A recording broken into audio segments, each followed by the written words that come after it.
Hello everyone, Jitesh Kumar Doriya this side. Welcome to our channel. My friend, जैसा कि आप सभी को पता है, पिछली वीडियो में हमने डिस्कस किया था कि हम हमारी प्रेजेंटेशन को किस तरीके से एक दमदार ओपनिंग दे सकते हैं। और आज की वीडियो में माय फ्रेंड हम डिस्कस करने वाले हैं कि हम हमारी प्रेजेंटेशन के लिए हमने अभी तक पर्पस ऑफ स्पीच तैयार कर लिया, हमने न्यू आइडिया जनरेट भी कर लिए, इवन हमने नई दमदार ओपनिंग भी सीख ली। बट फ्रेंड, अब बारी आती है हमारी बॉडी ऑफ द स्पीच के बारे में कि हम हमारी जो स्पीच है उसकी जो मेन बॉडी है उसको किस तरीके से तैयार करें। हमारी ओपनिंग के बाद हमारी जो स्पीच है उसका जो बीच का मेन पार्ट है, बहुत ही मेजर इंपॉर्टेंट पार्ट है, उसको किस तरीके से तैयार करें। तो आज की वीडियो में हम यही सारी चीजें सीखने वाले हैं। लेकिन अगर आज आप इस चैनल पे पहली बार आए हो तो माय फ्रेंड, सबसे पहले आज के चैनल के बाद आप इस वीडियो को सबसे पहले तो शेयर कीजिएगा, सब्सक्राइब कीजिएगा हमारे चैनल को, एंड हमारे जो बेल आइकन है उस पर भी क्लिक कर दीजिएगा ताकि हमारे चैनल पे आने वाली हमेशा की तरह जो भी दमदार वीडियोस होती हैं वो आप तक सबसे पहले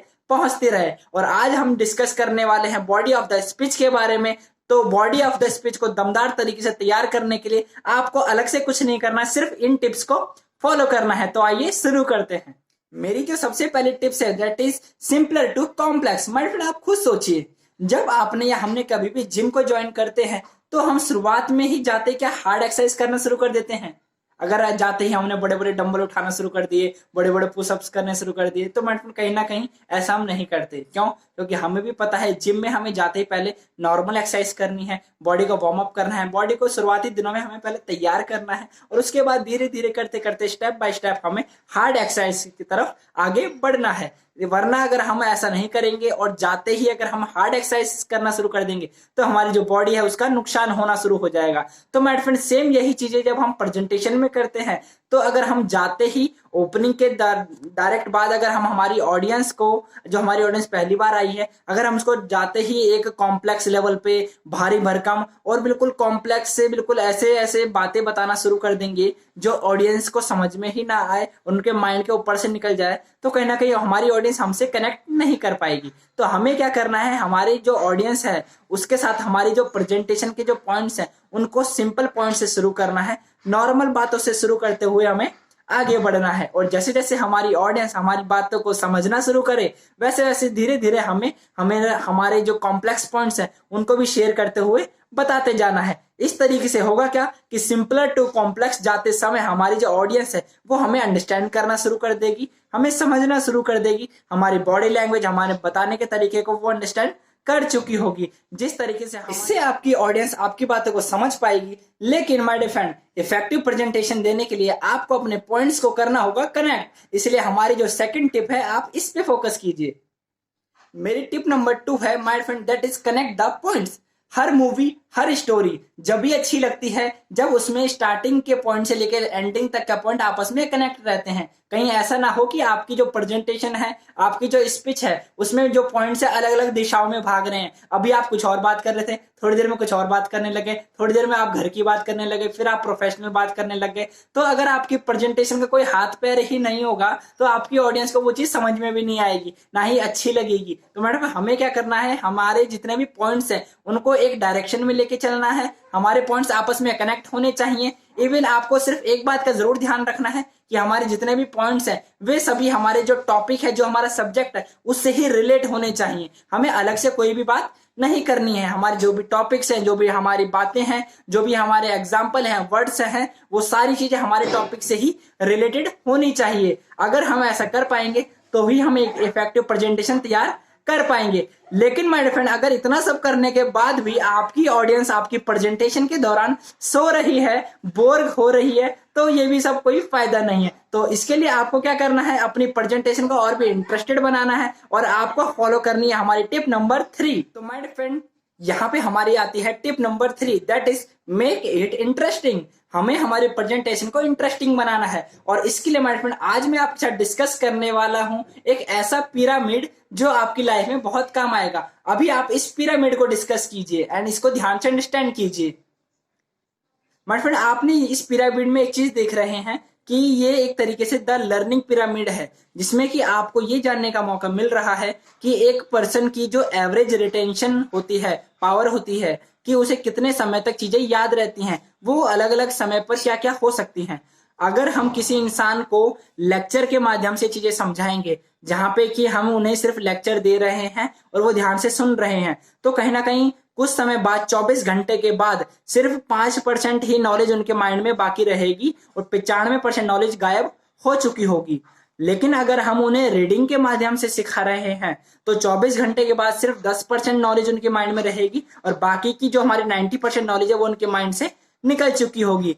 तीसरे नंबर पे हमने देखा ऑडियो विजुअल के माध्यम से, जहां पे कि हम उन्हें ऑडियो वीडियो दोनों दिखा रहे हैं। तो माय फ्रेंड यहाँ पे हमारी जो ऑडियंस की जो नॉलेज है 24 घंटे के बाद सिर्फ 20% बाकी रहेगी और 80% गायब हो चुकी होगी। अगर हम उन्हें कोई एक्टिविटी करवा रहे हैं, कोई डिमॉन्स्ट्रेशन करवा रहे हैं, किस तरीके का हम कोई प्रयोग करा के दिखा रहे हैं, प्रैक्टिकली कुछ चीज करा रहे हैं, तो उनकी जो नॉलेज है 24 घंटे के बाद तक सिर्फ 30% बचेगी और 70% नॉलेज उनकी गायब हो चुकी होगी। बट फ्रेंड यहाँ पे आपको एक चीज जरूर समझ आ रही होगी कि हम जो पढ़ते हैं वो हमें ज्यादा समय तक याद क्यों नहीं रहता। इसी वजह से याद नहीं रहता क्योंकि हमारा जो ये पिरामिड है हमें इसके बारे में जानकारी आज तक थी नहीं। अब जो चौथे नंबर के बाद अब आता है हमारे फ्रेंड डिस्कशन ग्रुप। अगर हम एक ग्रुप बना के आपस में डिस्कस करेंगे, नेगेटिव पॉजिटिव हर तरीके से प्लस माइनस हर पॉइंट को डिस्कस करेंगे किसी टॉपिक के, तो कहीं ना कहीं हम 24 घंटे के बाद तक अपनी नॉलेज को 50% तक रोक सकते हैं। लेकिन उसके बाद भी हमारी जो 50% नॉलेज है वो गायब हो चुकी होगी। माय फ्रेंड यहाँ पे अब अगला पॉइंट आता है that is practice. Practice by doing. अगर हम हमारी ऑडियंस से कुछ प्रैक्टिस करवा रहे हैं, कुछ प्रैक्टिकली करवा के देख रहे हैं, तो हमारी ऑडियंस को तकरीबन 75% चीजें याद रहती हैं। क्यों? क्योंकि वहां पे ऑडियंस ने लाइव वो चीजें करी होती हैं। अगर हम उनसे कुछ चीजें करवाएंगे, किसी तरह की कोई एक्टिविटी करवाएंगे, तो ऑडियंस उसमें इन्वॉल्व होती है, ताकि ऑडियंस अपने आप को हर तरीके से उसमें इन्वॉल्व महसूस करती है, चीजें समझना शुरू करती है और 75% तक चीजें ऑडियंस को अगले 24 घंटे तक याद रह सकती हैं। लेकिन माय फ्रेंड यहाँ पर भी 25% नॉलेज ऑडियंस के माइंड से निकल जाती है। और अगर हमें एक बेटर लेवल पे प्रेजेंटर बनना है, इवन आप सभी शायद स्टूडेंट भी हो सकते हैं, तो अगर हमें हमारी पढ़ी हुई चीजों को, याद की हुई चीजों को ज्यादा समय तक हमें याद रखना है, उन्हें हमें भूलना नहीं है, तो मेरे फ्रेंड जो इसमें लास्ट पॉइंट है दैट इज टीच अदर। हमने जितनी भी चीजें पढ़ी हैं, अगर हम वो खुद पढ़ने के साथ साथ दूसरे को सिखा पाएंगे, दूसरे को समझा पाएंगे, तो कहीं ना कहीं हमने खुद भी पढ़ लिया और दूसरे को भी पढ़ा दिया। ऐसा करने से माइंड फ्रेंड हमारी जो नॉलेज है 90% नॉलेज हमारे माइंड में रहती है और सिर्फ 10% जो छोटी मोटी बारीकी नॉलेज होती है वो हमारे माइंड से कई बार निकल जाती है। लेकिन इसका ज्यादा बड़ा नुकसान नहीं होता। लेकिन अगर हम खुद भी सीखें और इस तरीके से सीखें कि हम दूसरे को भी सिखा सकें, तो माइंड फ्रेंड हमने जो कुछ भी सीखा है, जो कुछ भी अंडरस्टैंड किया है, वो 90% हमारे पास हमारी नॉलेज के तौर पे रह सकता है। इसलिए हमें इन बातों का ध्यान रखना है। इस लर्निंग पिरामिड को हमें हमेशा फॉलो करना है। अगर आप एक स्टूडेंट हैं, अगर आप कॉलेज में हैं, अगर आप एक प्रोफेशनल लाइफ में हैं, तब भी आपको अपने जो ऑडियंस है उनको ये सारी चीजें आपको बतानी चाहिए, ताकि आप जब अपनी प्रेजेंटेशन में इन पॉइंट्स का यूज करेंगे तो आप अपनी प्रेजेंटेशन को ज्यादा इंटरेस्टिंग बना पाएंगे। तो मेरे फ्रेंड आप कर क्या सकते हो इसके लिए?